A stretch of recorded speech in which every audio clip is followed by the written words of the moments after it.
Ladies and gentlemen, hello. Stu Sutclif here to talk about the Delphi case, and in particular Harvey Carroll.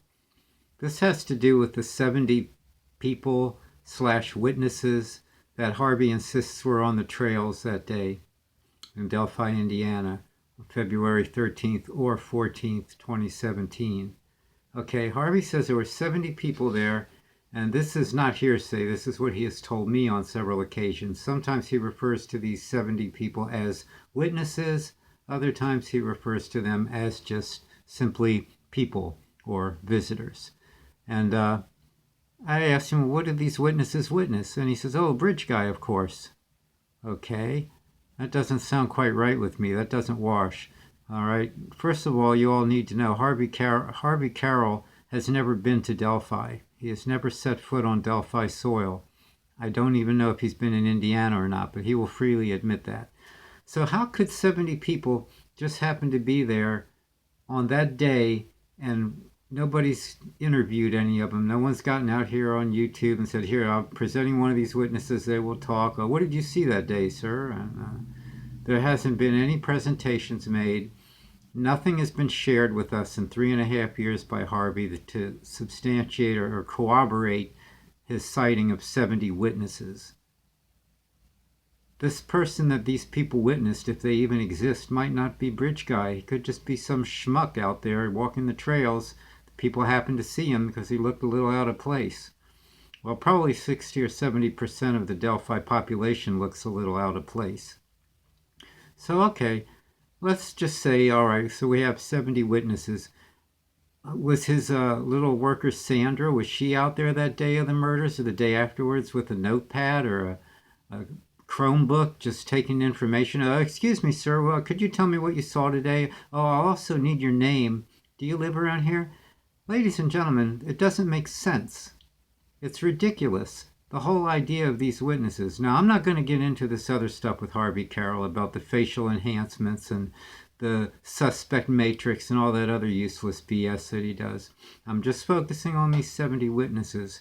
And if anybody can help me out here, but picture in your mind a girl or a guy going up to all these strangers and getting personal information from them.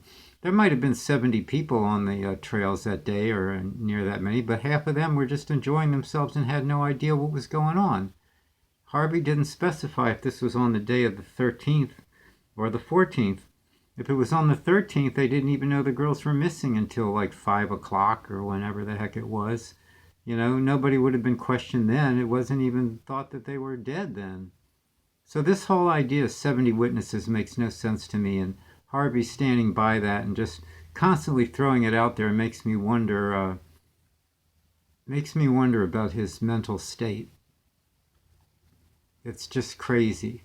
So, you know, all right, Harvey, put one of the witnesses out here. Call one of them up on the phone, man. Did you get your notepad from Sandra? Or let's do a live chat or something. Get one of those 70 people out here and ask them some questions. Get them to corroborate what you had to say.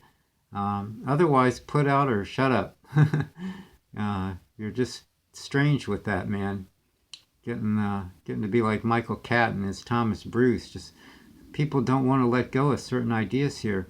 I'll tell you what, people, if I say something that's bullshit or if I make a mistake or say something, I'm not going to get mad at anybody for correcting me or calling me out and not address the issue or just spit on them or say, like, you know, I'll talk about it. That's why I don't censor my comments on my channel. You know, I believe in no censorship and letting people say what they feel, even if it's detrimental to me. But let me know what you think about these 70 so-called witnesses, and Harvey will be glad to discuss those. He loves to talk about it to anybody that's curious. And let's try to make some sense out of it.